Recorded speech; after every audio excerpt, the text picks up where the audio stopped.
Hey everyone, in this video I will explain how to fix Roblox not launching. So please follow the steps with me and let's get started.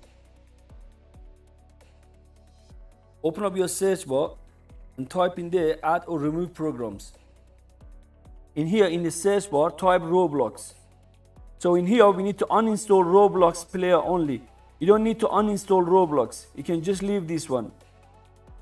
Once you uninstall it, then try to log into your Roblox account and download it again. So select any game,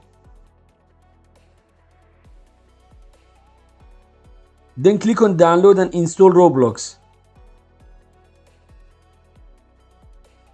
Click on Roblox Player Launcher to run it.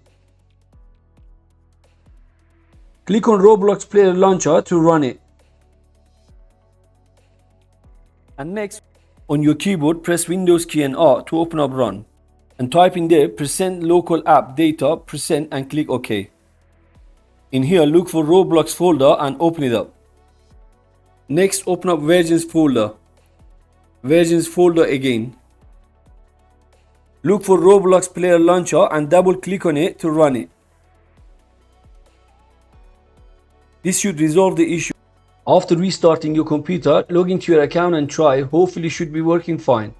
And that's all. By the way, if you haven't subscribed to my channel yet, please consider supporting me and subscribing for more videos. Thanks for watching.